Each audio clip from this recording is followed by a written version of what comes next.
Évangile de Jésus-Christ selon saint Matthieu. En ce temps-là, les pharisiens, apprenant que Jésus avait fermé la bouche aux Sadducéens, se réunirent et l'un d'entre eux, un docteur de la loi, posa une question à Jésus pour le mettre à l'épreuve. « Maître, dans la loi, quel est le grand commandement ?»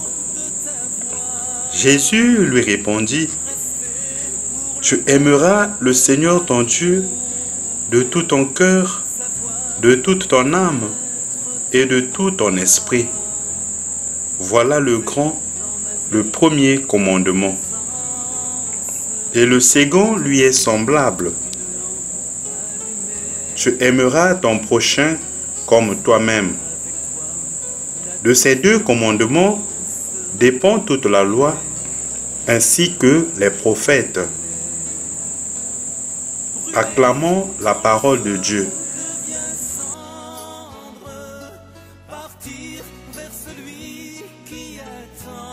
Tu aimeras le Seigneur ton Dieu et ton prochain comme toi-même. Les maîtres de l'Écriture sainte, les rabbins, avaient établi une liste de 613 préceptes dans laquelle étaient rassemblés tous les commandements qu'un bon juif doit observer. Parmi les 613, 248 ont été considérés comme des préceptes graves, c'est-à-dire indispensables. Il est naturel de se demander ce qui était vraiment important parmi toutes ces lois. Cependant, même dans ce cas, il faut noter que la question est adressée à Jésus, non pas pour entendre sincèrement son opinion de maître sage et éclairé, mais pour le mettre à l'épreuve, c'est-à-dire pour chercher à prendre pied afin de le discréditer ou plus encore de le condamner. Cependant, Jésus va au-delà de la tromperie qui lui est adressée et répond en vérité en affirmant toute son autorité de maître.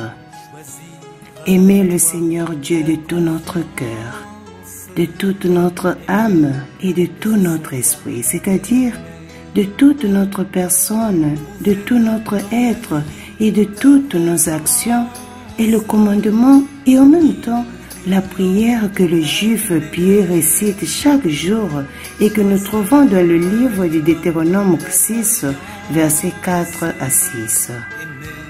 À cet égard, l'exemple du rabbin Akiba est célèbre, lui qui s'est exclamé au bord de la mort en ces termes. « Je l'aimais de tout mon cœur et de toute ma force. Je n'avais pas encore eu l'occasion de l'aimer de toute mon âme, c'est-à-dire de toute ma vie. L'heure est venue. » Jésus, dans cet évangile, relie l'amour pour Dieu à l'amour pour le prochain. Et Saint Jean nous rappelle, celui qui n'aime pas son frère qu'il voit, comment peut-il dire qu'il aime Dieu qu'il ne voit pas? Prions. Jésus, imbibe-nous de ton amour, afin que nous apprenions à aimer Dieu au travers nos frères et sœurs. Amen. Choisir avec toi la confiance, aimer et se savoir aimer.